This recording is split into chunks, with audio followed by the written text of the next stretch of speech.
horn of Helm Hammerhand shall sound in the deep. Yes!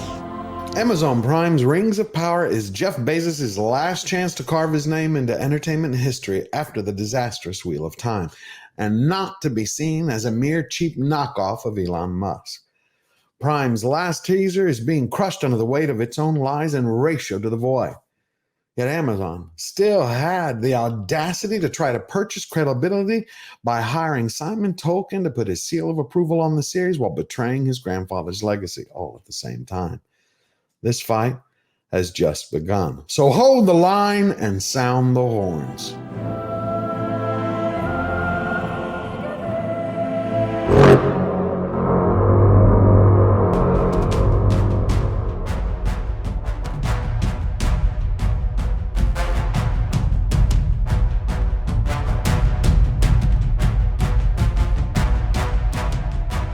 Welcome, Slayer Nation. I hope all of you are having a phenomenal day.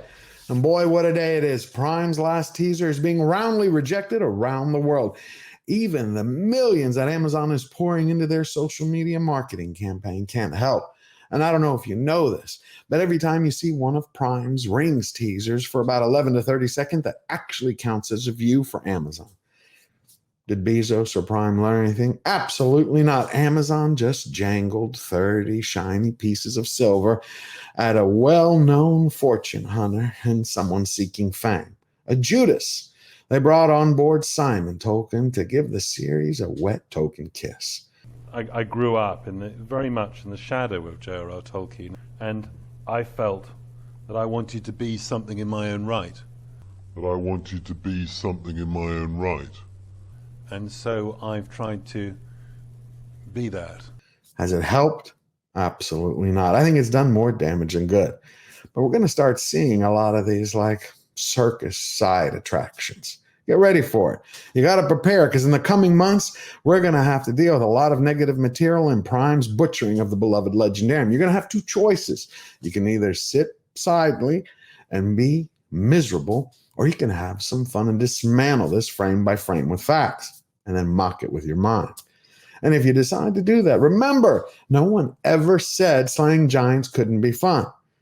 And if you do, I invite you, push the subscribe button down below and make this your new home where we can fight for Tolkien's honor. Now, the teaser's been out a while. And what do we see? We have millions of views, thousands of likes, and hundreds of thousands of dislikes. If we just take Prime Video USA, what are you going to see? Upwards of 11 plus million views with around 71,000 likes and 318,000 dislikes and climbing. By the time you see this video, I say it will be around 325, maybe 330,000 dislikes. It's the same in the UK, just different numbers, but the ratio is the same. Same in India. The chickens are coming home to roost. The fellowship has spoken. No one likes when you butcher the thing that they're passionate about and love, especially not a masterwork of mythology. But we have a lot of work to do, because this week we learned that the two pigeons, J.D. Payne and Patrick McKay, paraded their new shiny red lipstick, Simon Tolkien, because they're going to try to paint them over their prize pig, the Rings of Recycled Fantasy. See, Simon is their new hand puppet. They want to wave around their new label to say, hey, look, if he approves, means the professor does too. The first time we met Simon Tolkien, we had to pinch ourselves. Here we were, sitting across the table from the grandson of J.R.R Tolkien himself, McKay explains. And that was only the beginning of what has proven to be an extremely enriching, rewarding dialogue.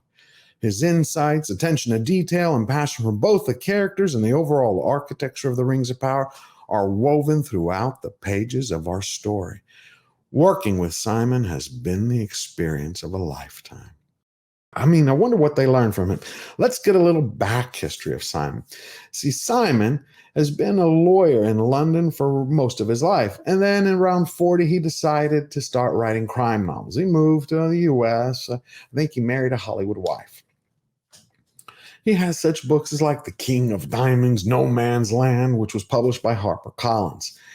And the last time that I checked, who Payne and McKay called an acclaimed novelist. It was ranked on Amazon's book category, their general book, somewhere around 5,241,000. That's not even the top 1,000. Hell, forget top 10 and number one like his grandfather. He's just not cut of the same material. But he has the same mentality and same heart that Payne and McKay do. See, Simon got into a family argument with his dad, Christopher Tolkien, starting around 98, and it lasted till about 2013, 2014. They argued for one simple reason. Forget all the family drama they were complaining about. You know, the Tolkien estate, who was going to run it. Simon was upset that his stepmother was. Push all that aside. It doesn't matter for this. What matters is that Christopher, as we know, was a purist. He wanted to protect his father's work. And he believed, just like his dad, that Hollywood could not properly adapt the Legendarium. They could never do a Lord of the Rings series correctly. And if anyone actually tried, that they would have to dot every I, cross every T, and follow the canon correctly. Period. End of statement. Simon, on the other hand, believed something a little bit differently. I kind of like the first one, but I think the thing with films is that they kind of have to exist in their own right. And my problem with the films was really that I think Jackson was kind of too faithful to the book. He kind of put too much into it, and so there was too much going on. I would have liked more character and perhaps following his own course. So I think with the Hobbit films, it's going to be quite interesting because it's the opposite problem, which is that there's a great deal less material for him to work with to put together a trilogy. Over 3 films again, yeah, isn't it? it's another trilogy. So, you know, he can actually kind of make up his own script. Simon believed that Peter Jackson was too faithful to Tolkien. Too faithful. Now, I love Peter Jackson's extended cut trilogy of Lord of the Rings. I do.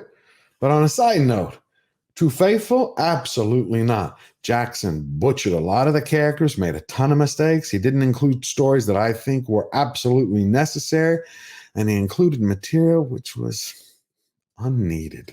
Did I love it? Absolutely. Do I watch it repeatedly? Every year, multiple times. But that is because Peter did something which Payne and McKay wish they had.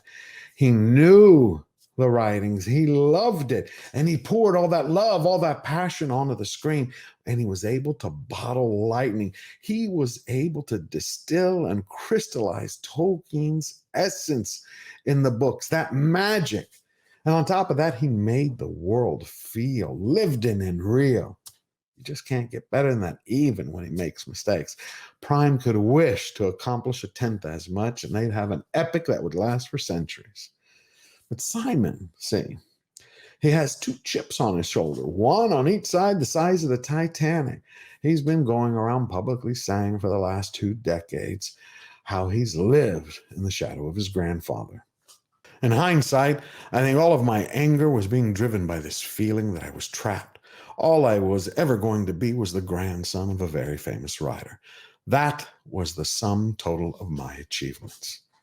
Now, every video I try to share one of the letters that Tolkien wrote to give us more insight into how the professor thought and what he would be thinking about Amazon's adaptation. This is known as letter 207. He was talking to his publisher about the storyline treatment that Zimmerman was doing in 1958. Here you can feel and read how Tolkien thought of Zimmerman's use of dialogue and characters. But this document, as it stands, is sufficient to give me grave anxiety about the actual dialogue that I suppose will be used. I should say Zimmerman, the constructor of this storyline, is quite incapable of excerpting or adapting the spoken words of the book. He is hasty, insensitive, and impertinent. He does not read books. It seems to me evident that he has skimmed through The Lord of the Rings at a great pace and then constructed his storyline from partly confused memories and with a minimum of references back to the original. I feel very unhappy about the extreme silliness and incompetence of Z and his complete lack of respect for the original. It seems willfully wrong without discernible reasons at nearly every point. And Payne and McKay, who said they're going to write the novel Tolkien never wrote, thinks the professor would be happy, thinks they're honoring it. Maybe Simon was the one who gave him the idea to have Manspreader Galadriel get a little freaky in the sheets, you know, a little lip-locking loving with her and Tarmiriel. Maybe it was them that decided that the orc should have a great dental plan with shiny, bright, pearly whites. Or to give us the Monty Python multicultural orchestra of dwarves singing. Who knows what Simon contributed? The one thing is for certain. Amazon Prime's Lord of LARPers, Rings of Recycled Fantasy, and Simon Tolkien's revenge porn for his daddy issues. What they've done, this beatdown to Tolkien's legendarium, is Amazon's virtue signaling audition tape to the Hollywood gangs.